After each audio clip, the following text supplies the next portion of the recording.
Good morning, good afternoon, good evening, good company, and welcome to the madness that is the Charlie Marx Show. I'm Charlie Marx, and I think the people that think that people who think should think about what they're thinking and should think about what they're saying when they think. I'm going to start this programme with a story which takes me back to my younger days. Now it's quite long, but bear with me. Now this goes back to a time when myself and my friends thought that we were invincible and that in the future everything would be just lovely. I was also a lot fitter. My story starts with a very simple request. Would I like to go hill walking? Sounds simple enough, right? To tell this story properly, I will have to go to the night before to explain how all this came to be. So there I was in my bedroom in my parents' house with my friend. We shall call him Scott Norman James Donaldson to protect his anonymity. We usually sat in my room until the early hours of the morning watching movies and discussing how we were going to be the greatest rock musicians in the world. That and how good looking girls were going to just throw themselves at us. We would go do this while smoking cigarette after cigarette, as back then we were less knowledgeable about the harm smoking could do. Sometimes we would actually smoke cigarettes that were called Death, and they came in a black packet and had a skull and crossbones on the front of them. I know you think I'm making this up, but these Death cigarettes actually existed. So there we were, sat discussing life and not being able to see each other through the clouds of grey smoke, when suddenly Scott said, "Do you fancy going hill walking?" Scott had been a keen hill walker, and I was a keen looker at the photographs he took whilst he was hill walking. I believed that going for a mere gander somewhere in the north of Scotland would be a good opportunity to discuss our future plan of taking over the music world, with our very own brand of rock merged with more rock.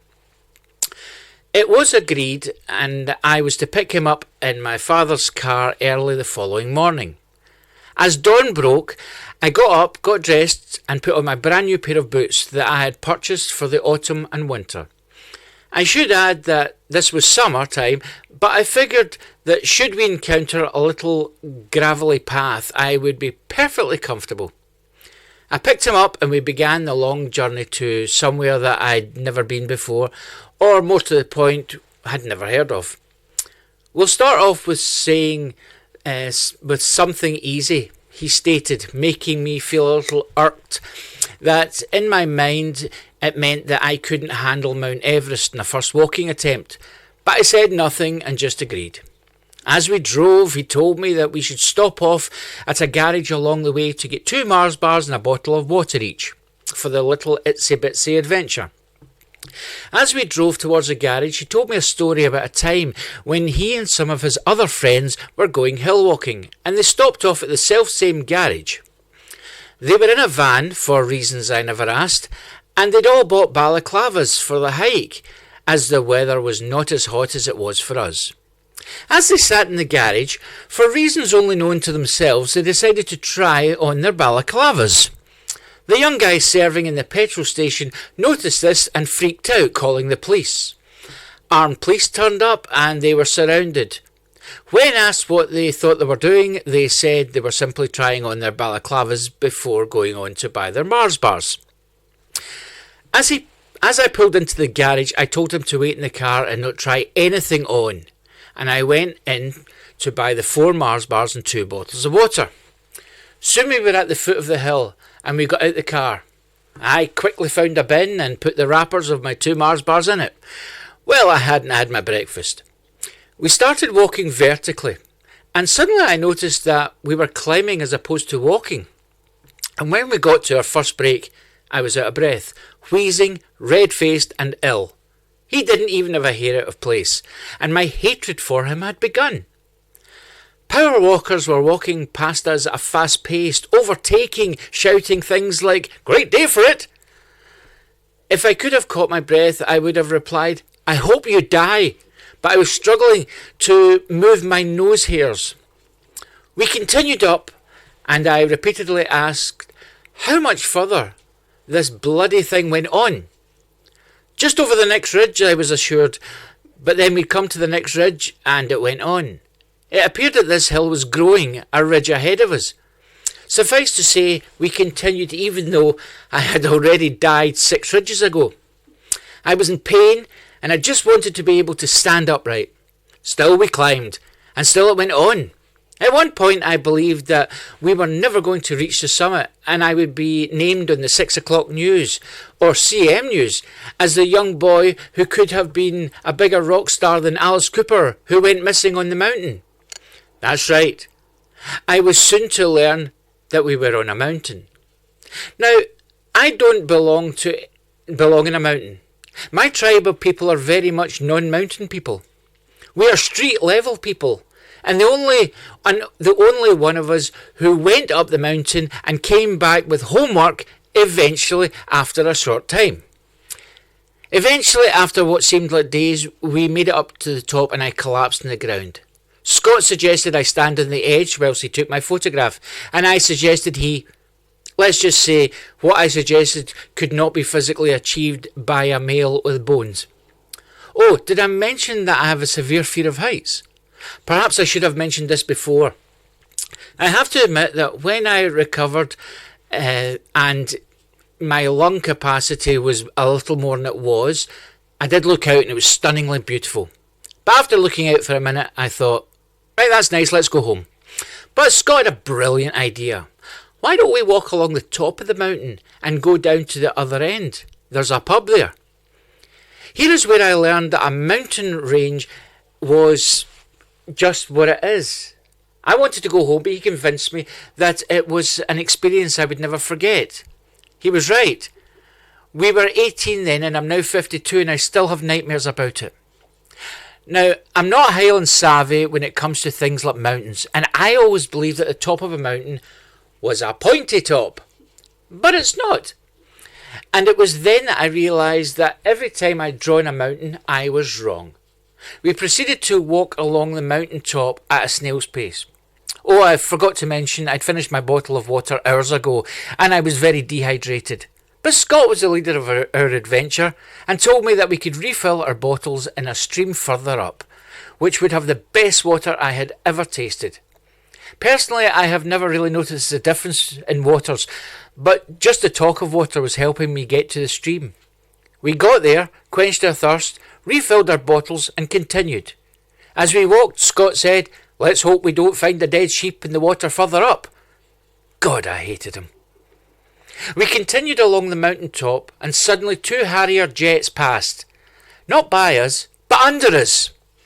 I was standing higher than a sodding plane. Surely there couldn't have been anything worse to come. Halfway along the mountain top, Scott stopped me and said that we were approaching a tricky bit. What do you mean a tricky bit? Hasn't this whole thing been a tricky bit? Apparently not. As we got to the tricky bit, I saw a sight I could not believe. There was a gap between the 2 sides of the path of about 5 feet. Doesn't sound much, but when there's a gap of 5 feet and below it is a gap of nothing but thousands of feet, it's easy to see how Scott saw this as a bit tricky. I sat down and went into what I can only describe as a strop. I told him there was no way I was going to jump over the gap and that he had better just go down and get me a rescue helicopter. His solution was a little different. He would jump over and throw me his belt whilst holding onto one side of it, and I was to hold the other side of the belt and he'd pull me across. Now, Scott was a skinny skeleton of a chap, whilst I wasn't. I told him that if I fell, he'd be coming with me. He looked over the edge and studied the gap, and as I watched him, I seriously considered pushing him off the mountain. Well, nobody would know I'd pushed him. They'd just believe he fell. I would never be charged with his murder, but he was my guitarist, and a pretty good one at that, and it was a hellish thing to get a decent musician back in the 90s. To cut a very long, drawn-out tussle of a story, he tried to convince me to jump, and it almost had me in tears. Eventually I made the jump and we continued our journey along the top of the mountain, with me thinking that Frodo, Gandalf and co. had it easy compared to this. Eventually we were making our way down, sliding with stones breaking under our feet. I was trying to dislodge stones on the way down so that they would smash into Scott's head, but every stone that fell missed him. We got to the bottom and I fell to my knees kissing the ground, legs buckling below me. I looked down at my boots and they were shredded to bits. We got to the pub and I ordered 2 pints of Coke, while Scott had a nice cold beer, seeing as he wasn't driving. And I gulped down the Coke, burning my throat in the process. As we sat, I reflected in silence. I looked at my watch. We'd been up there 9.5 hours on that sodding mountain. 9.5 hours. I spent less time in the PlayStation. Scott took a long drink of his beer and then reminded me the bad news was that we had walked along the mountain miles away from where the car was back at the beginning. He then suggested that we hitch a lift back, and I thought to myself, sure, why not? Let's get picked up by a crazed axe-wielding murderer, and then that would just round off the day nicely. You prat. We walked to the car miles back, and I have never been happier than I was to find it. And I've also never been known to go higher than a pavement now. Thank you for watching, and if you're enjoying the Charlie Marx Show, please like, subscribe, ring the bell for notifications, and all the usual stuff. Also, please share, as sharing is daring. You can also leave me a comment and tell me what's bugging you in the Devil's Advocate. I can also be spied upon by you visiting www.charliemarx.co.uk, or you can buy me a virtual coffee. Coming up on tonight's show, God, is that just starting? We have all the usual psychotic behaviour, plus some other stuff. But before all the insanity, which is the Charlie Marx Show, it's time for more stories from the old bloke in the home.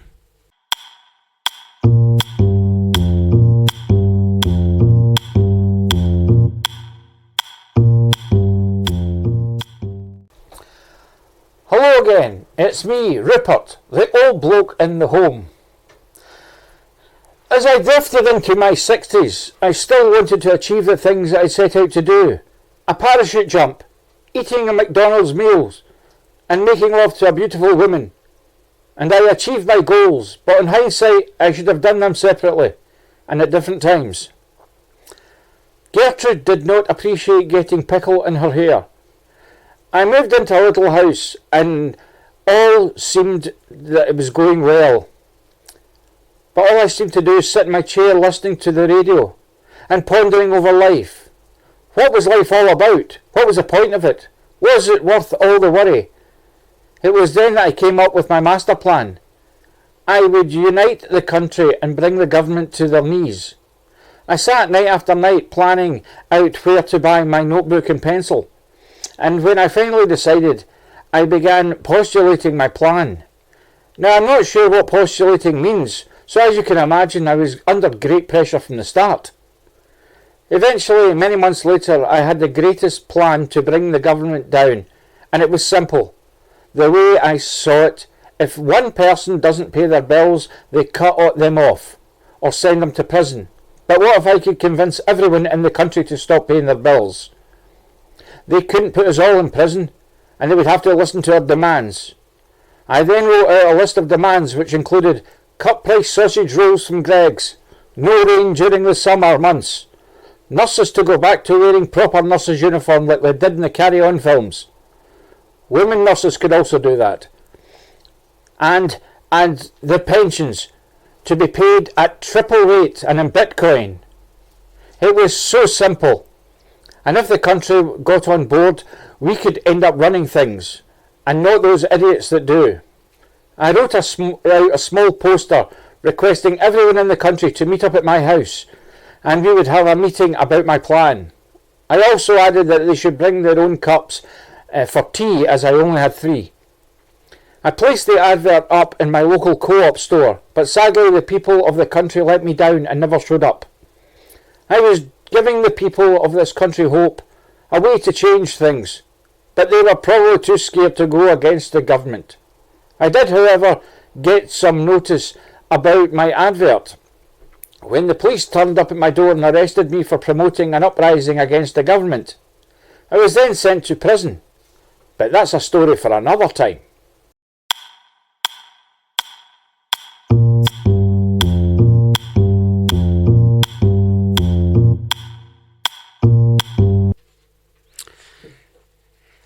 And we'll be back for some more made-up stuff from the old codger who doesn't want to be lonely. But now it's time to check out all the fake news from around the world and beyond with CM News.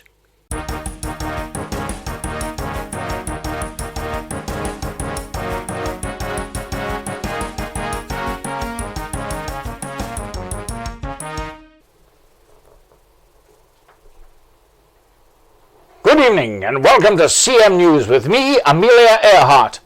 Our top story this evening. A schizophrenic man has been arrested by himself for the murder of one of his voices.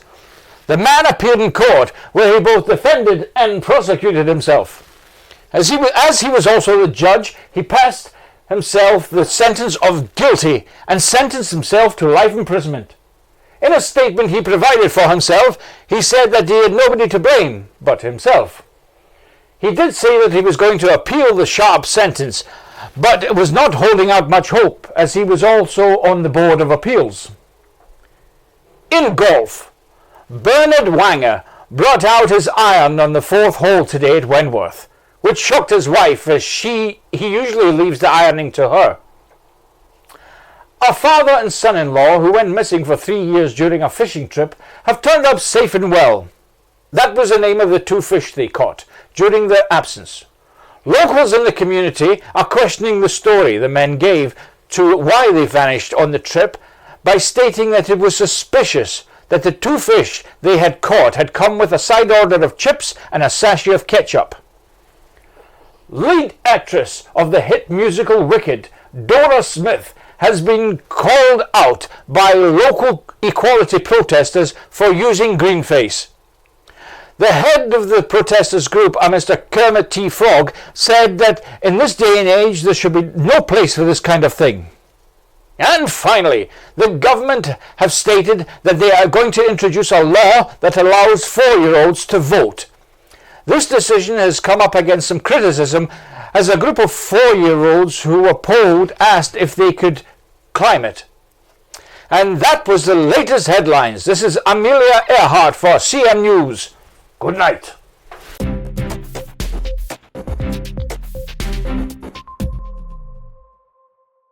Thank you, Amelia. More from the CM Newsroom next time. Now, is it me or are product prices rising but the products are getting smaller? This bottle of detergent is so concentrated it can't think straight. This packet of toilet rolls may be better for the environment but do very little to remove anything. And electronics. These are so difficult to operate because they're so small and your fingers are fatter than that. It's not good. It's really not. You know, things are just getting smaller, but we're paying the same price for it. I went in and bought this gun to shoot people. I can't even shoot a hamster with that. Ridiculous. And the whole thing is we're paying more and more for products that are smaller and smaller and smaller. Look at this Hoover. Ridiculous. What can you clean up? Nothing. So don't be fooled by all these small things. Although working out has become better with my heavy dumbbells. We're now going to go to the Nosy Parker Jazz Club to hear more stuff.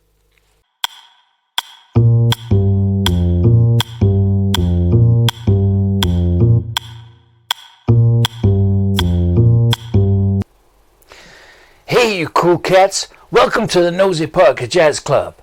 Tonight I have a couple of groovy poems for you. The first poem is titled, When You Mess With Nature, It Has a Habit of Biting Back. 1, 2, 3, 4, 5. Once I caught a fish alive. 6, 7, 8, and 10. Then I let it go again. Why did I let it go? Because it bit my finger so. Which finger did it bite? This little finger on the right. You should have given the fish a hit. And did you have a fishing permit?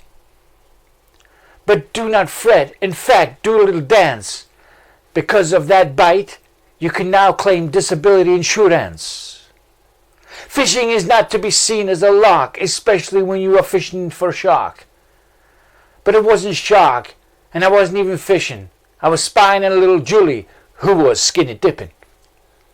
Oh, I see you were perving, and the fish jumped out and bit. That's exactly what happened, but at least I saw her swimming beautifully. Stay cool, cats. The next poem is titled The Control and Horror of Narcissism Along with Predatory Actions. Teddy bear, turn around. Teddy bear, touch the ground. Teddy bear, climb the stairs. Teddy bear, say your prayers. Teddy bear, turn out the light. Teddy bear, say goodnight. That's right, little Teddy, you'll do what I say. Be cool. And we'll be back down at the Nosy Parker Jazz Club next time with pretty much more of the same thing. Now it's time for another roundup of moans and groans and things that go irk in the night with The Devil's Advocate.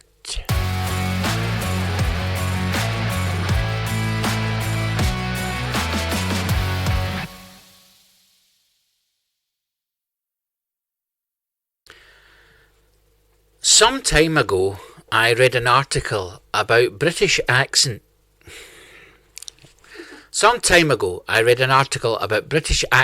Tamsin Greig, who said that she perhaps shouldn't have played the Jewish mother character Jackie in the excellent sitcom Friday Night Dinner because she wasn't Jewish. Now here's the question. Isn't the job of an actor to portray someone they are not? Surely that's what the term actor means. Is that not one of the main stipulations given by casting directors or agents? In fact, I'm pretty sure that being able to take on another persona other than the one you are is the minimum requirement for taking on the job of actor. To be fair, I actually thought she was Jewish, so that means she was not only doing her job as an actor, but she was bloody good at it. Some may say that when actors portray a character, they are making them too stereotypical. But that's because stereotypes are funny. When I'm writing a play or a musical for the stage, I have just a very small time frame to let the audience know what kind of person I'm trying to get the actor to convey. And the last thing I want to do is keep the audience guessing whether they should have compassion for the character or indeed despise the character. Of course, when writing a thriller or a drama, then you may want the character hidden until they expose themselves, and when I say expose themselves, I mean let the cat out of the bag, as opposed to giving parts of their bodies, usually hidden, a bit of fresh air. But when it comes to comedy, there should most definitely be stereotypes, so that the audience can quickly know them and then just sit back and enjoy their antics. I personally couldn't care whether Tamsin was Jewish or not, because she did her job the way it should be done, and didn't have me thinking that she was anything but Jewish. And I should know, because I grew up with the character Tamsin portrayed. When this argument falls flat on its face is when the woke brigade decide that things have to change. For example, what was the need to have the movie version of The Little Mermaid black? I haven't seen the movie, and I'm sure the young actor playing Ariel was very good at the part, but the character of Ariel was originally white. To be honest, I couldn't care what colour they made her, but I think this is a fine example of production companies being forced into making character change decisions under duress. You see, when Tamsin played a Jewish mother, she looked like a Jewish mother, but when the character of Ariel was a completely different colour, you tend to notice these things. And what about the character of Snow White in the movie remake? The character was not white, which made the entire thing nonsensical. You see, the movie is called Snow White, and the premise is that she has skin as white as snow. Not anymore. How far is this nonsense going to go? Will the next James Bond be a transsexual who identifies as a tree? Will the next Blade character be played by Jackie Chan? And what if there were remakes? Would we stand for a remake of Malcolm X to be played by Kevin Spacey? Sure, Kevin is a superior actor and always has me watching the character he's portraying and not the actor. But, and I hate to drop this bombshell, but he's not black. In fact, he's the furthest from being black that he could possibly be. We either have to have the ability to swap all roles or none at all. And personally, I think I'd like to see a gay James Bond. Instead of getting gadgets from Q, he gets handwritten lists of bitchy comebacks. Thank you for watching The Charlie Marx Show, and remember to like, subscribe, hit the bell for notifications, share and follow me on www.charliemarx.co.uk. You can also buy me a virtual coffee or join the channel for more and so much more. So until next time, if you're not subscribed to The Charlie Marx Show, you may well be hearing from my Jewish mother, who will be played by Beyonce.